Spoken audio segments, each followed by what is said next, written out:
Hello and welcome to the Myschool channel. My name is Angela, and in this video we're going to be tackling the JAMB past question for the year 2001 for English language. Please stay with us, don't go anywhere, we'll be right back.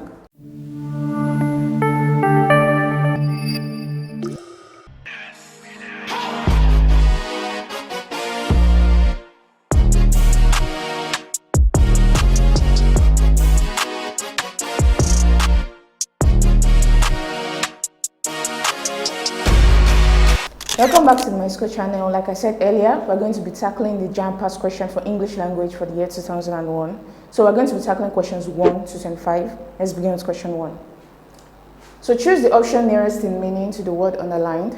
I cannot understand why Ali should serve in that moribund administration. Option A, oppressive, B, prodigal, C, crumbling, and D, purposeless. So the answer to this question is option C, crumbling. The word moribund actually means something that is in a state of decline. So when something is in a state of decline, we refer to it as moribund. So the answer cannot be oppressive, because oppressive means something that is torturing, right? It has nothing to do with being in a state of decline.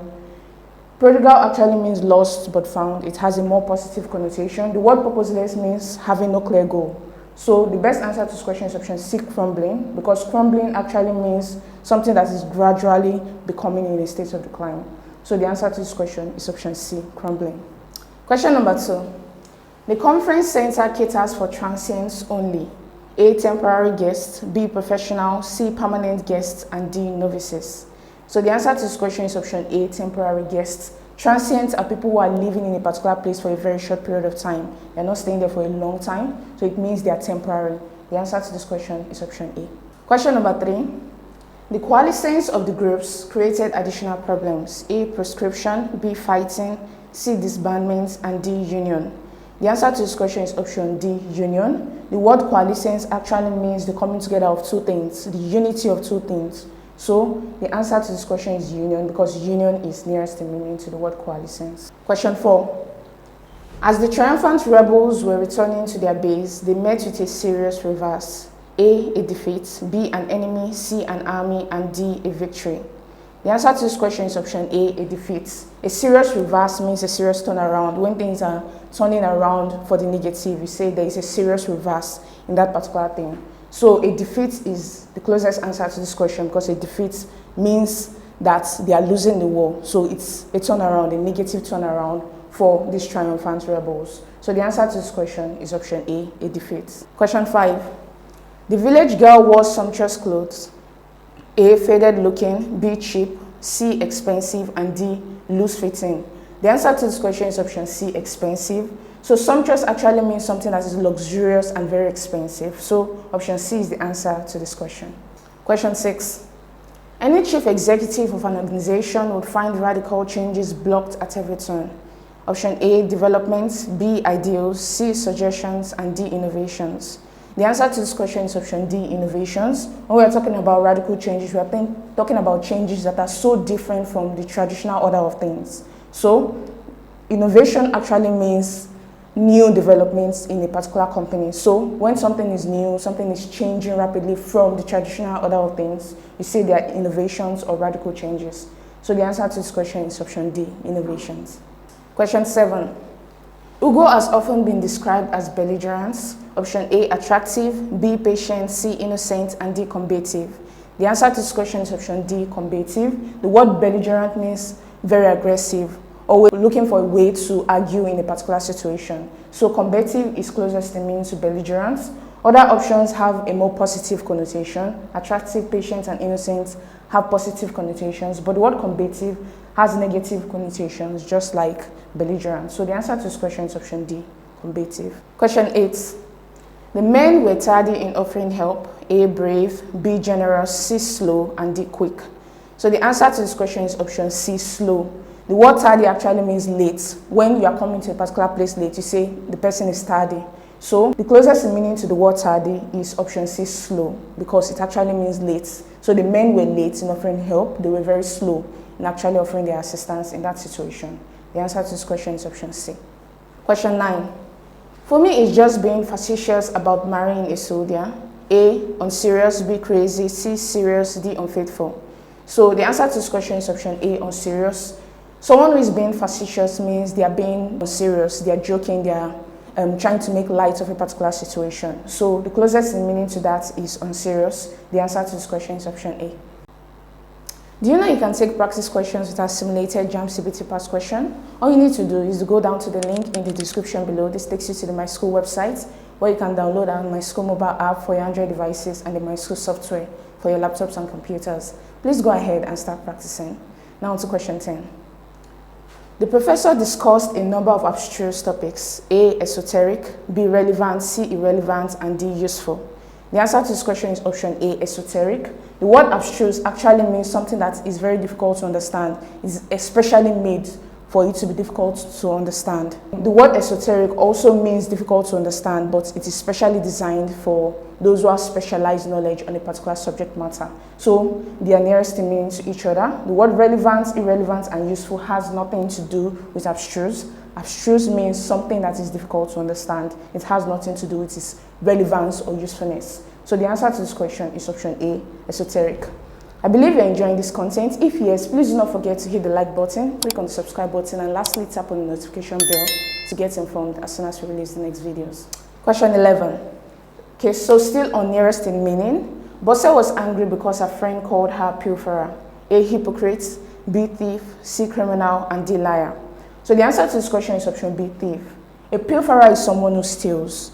So thief is the closest in meaning to that. It cannot be criminal because criminal is a general term to refer to someone who performs any kind of crime, not just stealing. So the best answer to this question is option B, thief. Question 12. While the hooligans exchanged blows, we looked complacently. A, dejectedly; B, sorrowfully; C, questioningly; and D, contentedly. So the answer to this question is option D, contentedly.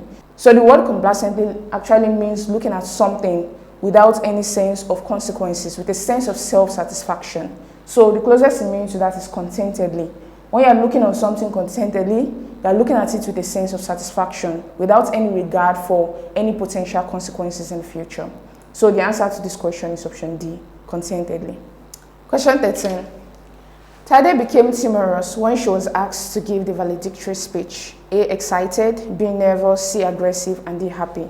The answer to this question is option B, nervous. So someone who is timorous is someone who is nervous, who has a lot of anxiety, especially when speaking in front of a crowd. So the answer to this question is option B, nervous.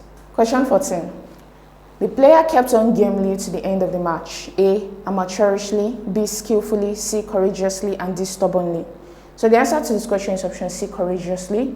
The word gamely actually means to continue on in a brave and spirited manner, in spite of the fact that you may be losing in that match. So in this particular context, the player kept on playing the game courageously, spiritedly, in spite of the fact that they may not be winning the match. So they continued on bravely to the end of the match. So the answer to this question is option C, courageously. It is not skillfully. Skillfully means you continue presenting the amount of skills you have. So gamely has more to it than that. It also talks about how you continue on in spite of the fact that you are facing setback in that particular situation. So the answer to this question is option C, courageously. Question 15. Art lies in cherishing the initiative and creative power of each person. Option A, potential; option B, strength; option C, gifts; and option D, mind. The answer to this question is option A, potential. Creative power actually means the ability to bring something new into being, to create something new. So it is closest in meaning to the word potential because it talks about how you have a gift within you that makes you have that ability to create something, to bring something into being. So potential, option A, is the answer to this question. Question 16. Now we are to select the option that best explains the information conveyed in the sentence. Oche's chief idiosyncrasy is a passion for pounded yam. A, Oche's chief hates pounded yam. B, Oche hates pounded yam. C, Oche has a penchant for pounded yam. And D, Oche's chief likes pounded yam. The answer to this question is option C, Oche has a penchant for pounded yam. So the word idiosyncrasy actually means a feature, a characteristic of something or someone. So in this case, chief characteristic or feature is his passion for pounded yam. So the word penchant actually means passion, something that you love doing. So it is closest in meaning to the sentence provided. So Oche has a penchant for pounded yam means that his chief characteristic is his love or passion for pounded yam? So the answer to this question is option C. Question 17. You must not attend the end of year party. A. It is not necessary that you attend the party. B. It is necessary that you do not attend the party. C. You do not have to decide whether to attend the party or not. And D. You have to decide whether to attend the party or not. So the answer to this question is option B. It is necessary that you do not attend the party. So we can see that in the sentence provided. The modal verb must is a modal verb that indicates necessity. That means it is necessary for you to do things in a particular way. So in this case, it is necessary that they do not attend the end of the year party. That's why we can see that option B is the answer. It is necessary that you should not attend the party. You must not attend the party. So it is necessary that you do not attend the party. It is not option A, because option C, it is not necessary that you attend the party. That means that there is no necessity in that case. So we can see that there is the use of the word must, and so there must be a necessity in that sentence. There is no necessity stated here, right? It says it is not necessary that you attend the party. That means you do not have to attend the party. Then option C and D does not indicate necessity. It also talks about how you have a decision, you can make a decision. There is no necessity in that case. It's either one or the other. It's your choice. So option C and D cannot be the answer to this question. The answer to this question is option B. It is necessary that you do not attend the party. Question 18. The man reasoned that there ought to be a limit to sycophancy. A. There can be no favor beyond a reasonable point. B. Sycophants need not talk all the time. C. People should know when not to use flattery. And D. Sycophants should know when to grant people's requests. So the answer to this question is option C. People should know when not to use flattery. So the word sycophancy means excessive praise or flattery of something or someone. So in this particular case, it says that the man reasoned that there ought to be a limit to excessive praise or flattery. You should know when not to do that. There should be a limit to that. So you can see that expressed very well in option C. People should know when not to use flattery, when not to use excessive praise or sycophancy. It cannot be A because it says there can be no favor beyond a reasonable point. It has nothing to do with favor, right? We're talking about excessive praise or flattery. Option B says sycophants need not talk all the time. There is no indication that the same thing says that sycophants need not talk all the time. They can talk, but they do not have to express flattery or praise, okay? The fact that you're a sycophant doesn't mean that you always express flattery or praise at every situation. It is just a feature of yours. So, then option D says sycophants should know when to grant people's requests. So, again, there is no reference to granting people's requests in the sentence provided. So, the best answer to this question is option C. People should know when not to use flattery. Option C is the answer to this question. Question 19. Adawo is an imp.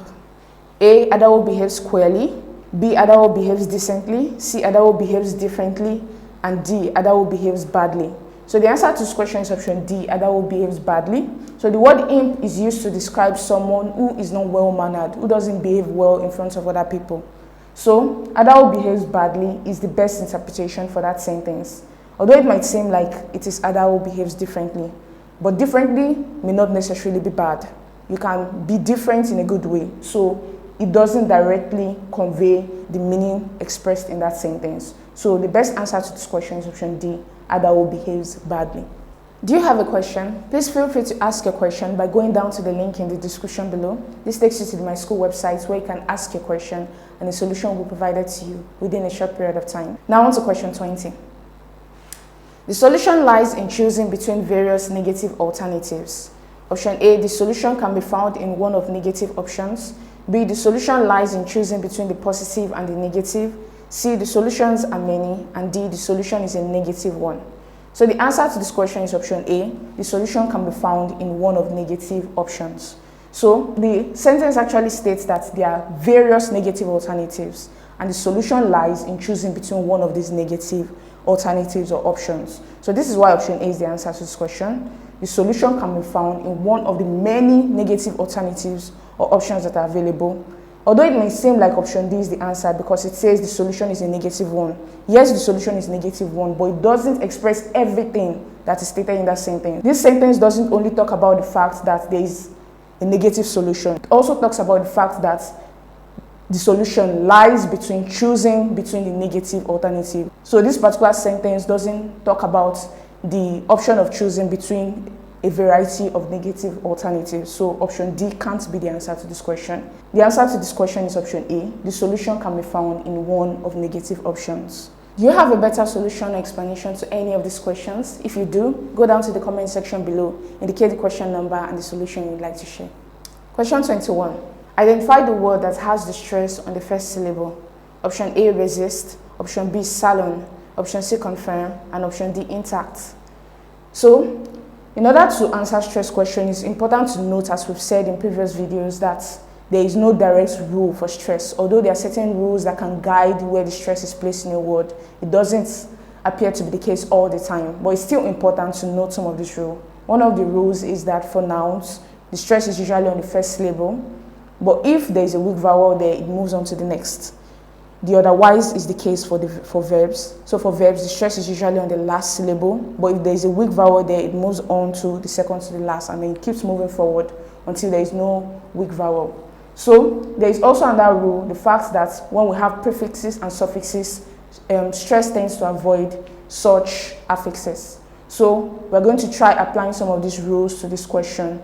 It is important to know that some of these rules do not apply in all the cases, so it's important to use your judgment when you're answering stress questions. So for this particular question, the word resist is a verb, to resist. So for verb, the stress is usually on the last syllable. But in this particular case, there is a weak vowel in the second syllable. You think of moving to the first syllable, but again, there is another weak vowel there. So it appears that there are weak vowels in both syllables in that word. So you refer back to the original rule. You have to place the stress on the second syllable.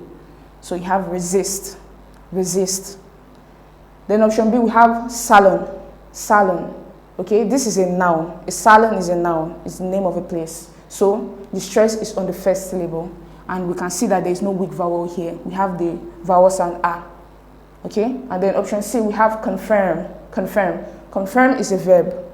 And the stress is on the second syllable because there is no weak vowel there. And then the word intact is an adjective. Although adjective follows the same rules as noun, the stress is placed on the first syllable. But in this particular case, we can find a weak vowel in the first syllable, so the stress has to be moved to the second. So from the stress placement, we can see that option B is the answer to this question because the stress is placed on the first syllable. Our answer is option B. Question 22. Again, we have to identify the word that has the stress on the first syllable. Option A, competent. Option B, misread. Option C, resign. And option D, compel. So we're going to look for where the stress should be in each of the words. So for the word competent, competent is an adjective. It follows the same rules as noun, and stress is usually placed on the first syllable. And we can see that there is no weak vowel in that first syllable. So it's okay to put the stress on the first syllable. It is pronounced as competent. Then we have option B, misread. Misread. Misread is a verb. So the stress is usually placed on the second syllable. And we can see that there is no weak vowel here. We have the long E sound, which is not a weak vowel. So the stress is on the second syllable. Then option C, we have resign. Resign is a verb as well. And there is no weak vowel in that second syllable. So the stress is placed on the second syllable. Then we have option D, compel. Compel. Compel is also a verb. And there is no weak vowel in the second syllable. So the stress is on the second syllable. So from this stress placement, we can see that option A is the answer to this question because it has a stress on the first syllable. Question 23. Choose the word that doesn't have the same vowel sound as the others. Option A, toil. Option B, rejoice. Option C, enjoy. And option D, log. Now let's go to the board to see the transcription of each of the words.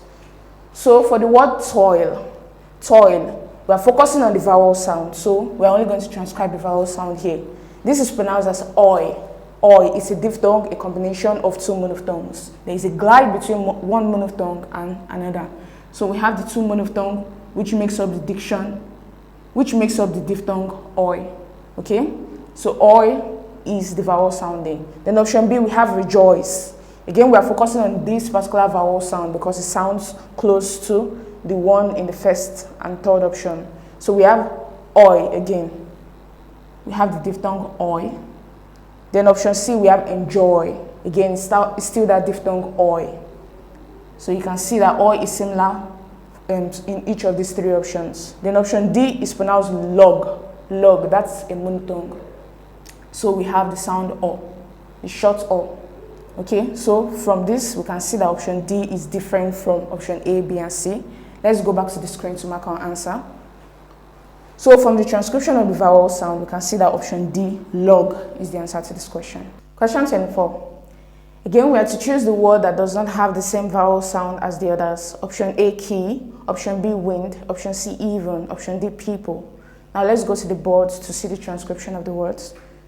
So for option A, key, we are going to focus again on the vowel sound because we are looking for the option that does not have the same vowel sound as the others. So we're focusing on the vowel sound in key. So the vowel sound that we can find here is the long vowel sound E, key. Then option B is wind, wind. It is the short E sound. Then option C, we have even. There are two vowel sounds there. In the first one, we have the long E sound, even. And then in the second vowel sound there, we have the short sound. Then for the word people, again, we have two vowel sound. We have the one here, which is also the long vowel sound, which is E, people.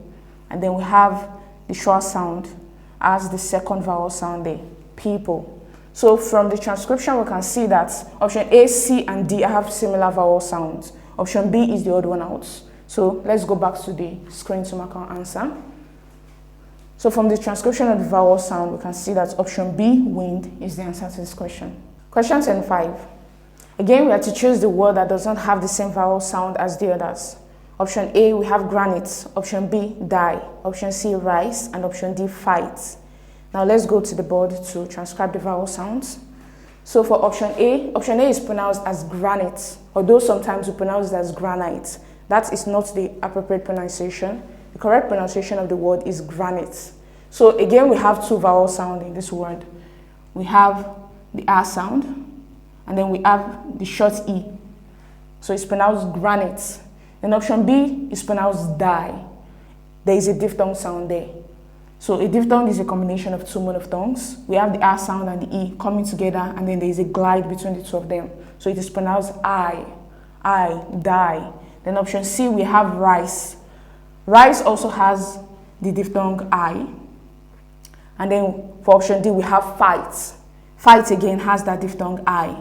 So it's important to note that you should not be looking at the letters of the word, otherwise that will confuse you. Pronounce the words out loud, and if you're in an exam situation, try mouthing the words. It will help you to know the exact sound that we have in that word. So from this transcription, we can see that option A is the odd one out because it doesn't have that I sound. So let's go back to the screen to mark our answer. So from the transcription of the vowel sound, we can see that option A, granite, is the answer to this question. I believe you're enjoying this content. If yes, please do not forget to hit the like button, click on the subscribe button, and lastly tap on the notification bell to get informed as soon as we release the next videos.